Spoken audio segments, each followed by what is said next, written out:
الصلاة خير من النوم۔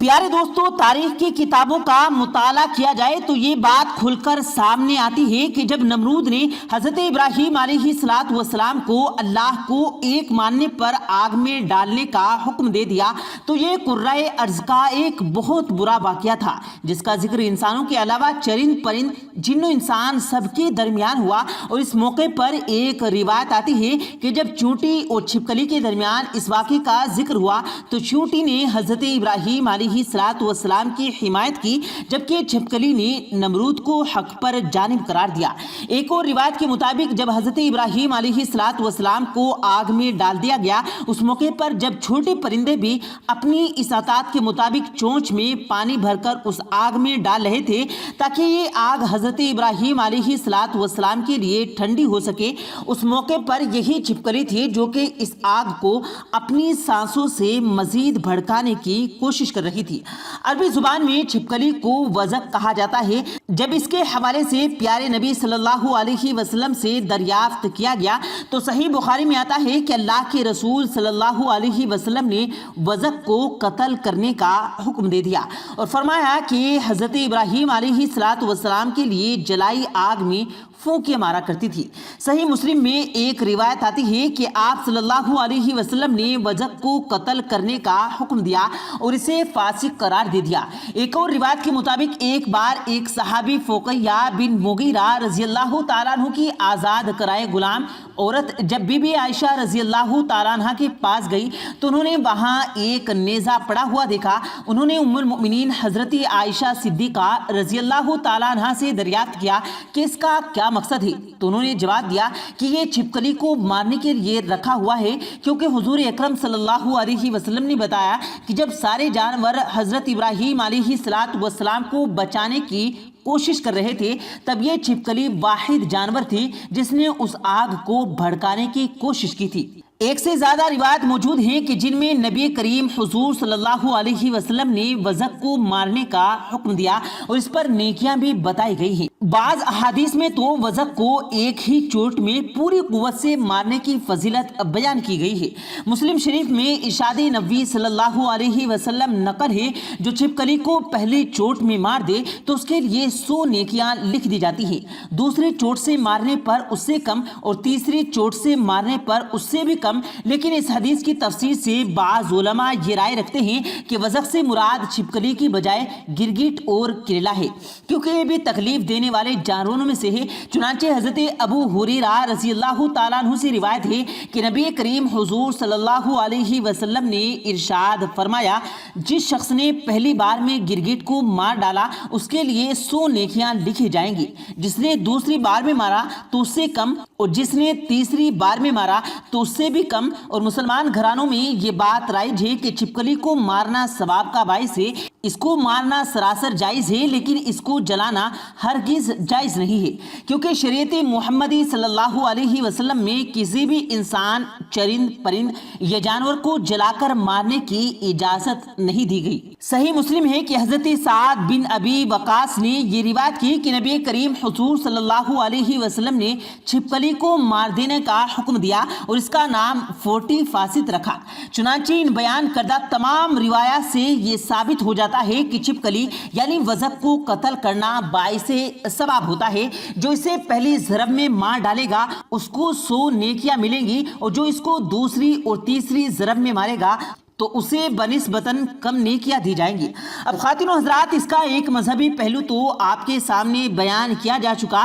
کہ رسول کریم صلی اللہ علیہ وسلم نے یہ حکم اس لیے دیا کہ آپ صلی اللہ علیہ وسلم نے یہ بیان فرمایا کہ چھپکلی وہ واحد جانور تھی کہ جب ابراہیم علیہ السلام کو نار نمرود میں پھینکوایا گیا تو چھپکلی پھونک مار کر اس آگ کو تیز کرنے کی کوشش کر رہی تھی، لیکن اگر دنیا کے نقطۂ نظر سے دیکھا جائے تو پھر بھی رسول کریم کریم صلی اللہ علیہ وسلم کے حکم کی افادیت ہمارے سامنے آتی ہے کہ چھپکلی اگرچہ وہ جانور ہے جو کسی کو کاٹتی تو نہیں، دنیا بھر میں کسی بھی کوئی کیس ایسا رجسٹر نہیں ہوا کہ جب گھروں میں رینگنے والی چھپکلی نے کسی کے کاٹا ہو اور اس کی ڈیتھ ہو گئی ہو۔ یہ خبریں آئی مرتبہ سامنے آ چکی ہیں کہ جب کسی کھانے پینے کی چیز میں چھپکلی گر گئی ہو، وہ چیز کھانے والوں کے لیے زہر بن گئی اور زہر کھولانے کے بعد وہ لوگ ہسپتال پہنچ گئے، تو یہ اپنی فطرت اور طبیعت کے لحاظ سے نسل انسانی کے لیے موذی اور ایذا پہنچانے والی مخلوق ہے، اور شریعت محمدی صلی اللہ علیہ وسلم میں تکلیف اور ایذا پہنچانے والی مخلوق کو قتل کرنے کا حکم دیا گیا ہے۔ ایک سکر کی تفسیر ہے کہ علماء لکھتے ہیں کہ چھپکلی کو پہلی ضرب میں ہی قتل کرنے پر 100 نیکیاں ملنے کا اعلان اس لیے کیا گیا تاکہ ہر کوئی اسے مارنے میں پہل کرے، اور اس کے علاوہ پہلی ضرب میں مارنے کی اس لیے حوصلہ افزائی کی گئی تاکہ اسے زیادہ تکلیف نہ پہنچے اور اسے فوری طور پر ختم کر دیا جائے، نہ کہ تڑپا تڑپا کر مارا جائے۔ بیان کردہ تمام روایات میں چھپکلی کی فطرت کی طرف بھی اشارہ کیا گیا، جس طرح سانپ اور بچھو کی فطرت ڈک مارنا ہے، اسی طرح چھپکلی کی فطرت میں اہل ایمان کی عداوت ہے، لیکن دنیاوی طور پر دیکھا جائے تو اسے قتل کرنے کی وجہ سے انسانوں کو ارب تکلیف پہنچانا ہے۔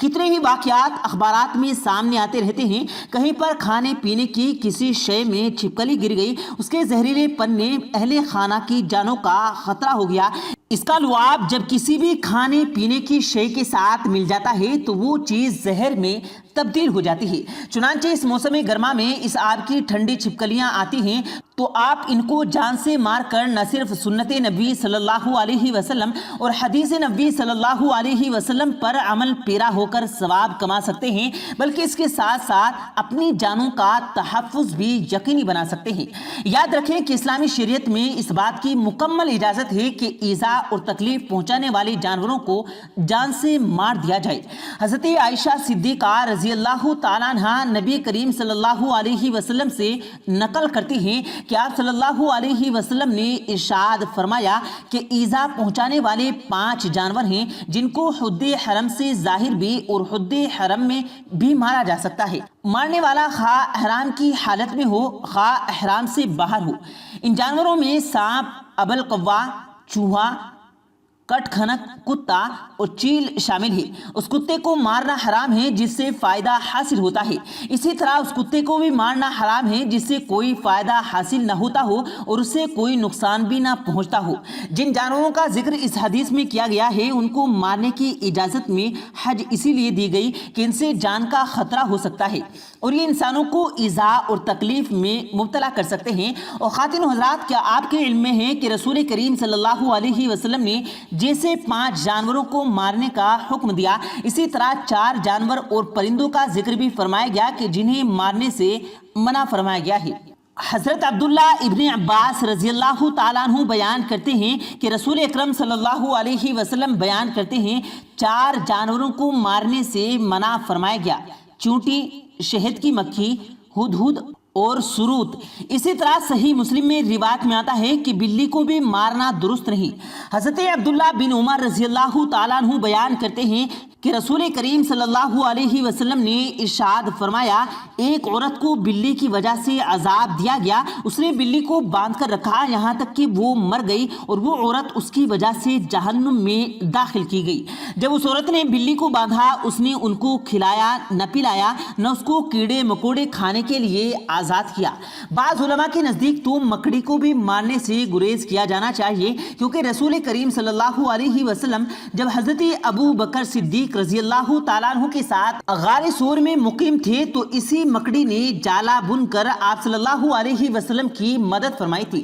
لیکن بعض علماء کی رائے میں جنگلی مکڑیاں جو زہریلی ہوتی ہیں اور جن سے تکلیف پہنچنے کا خدشہ ہوتا ہے، انہیں مارنے کی اجازت ہے۔ بہرحال خواتین و حضرات، یہ تھا ان تمام چیزوں کا ذکر، ان جانداروں کا، ان تمام جانوروں کا جنہیں فوری طور پر ایذا نہ پہنچانے کے ڈر سے ختم کر دیا جائے تو نہ صرف بہتر ہے بلکہ بعض جانوروں کو مارنے پر تو ثواب بھی ملتا ہے۔ وزغ یعنی چھپکلی انہی میں سے ایک جانور ہے۔ اور پیارے دوستو، امید کرتے ہیں آپ کو آج کی ہماری یہ ویڈیو ضرور آپ کو پسند آئی ہوگی۔ ویڈیو پسند آنے کی صورت میں ویڈیو کو دل سے لائک کر کے اپنے دوستوں کے ساتھ ضرور شیئر کیجیے گا، اور اس ویڈیو کے بارے میں اپنی قیمتی رائے کا اظہار کمنٹ کر کے ضرور کیجیے گا۔ اور اگر آپ نے ہمارے اس یوٹیوب چینل کو سبسکرائب نہیں کیا تو ہمارے اس یوٹیوب چینل کو سبسکرائب کر کے ہمارے سبسکرائبر ضرور بن جائیں، تاکہ تمام آنے والی آپ ویڈیو سے باخبر رہ سکیں۔ ملتے ہیں پھر ایک نئی ویڈیو کے ساتھ، تب تک کے لیے اللہ حافظ۔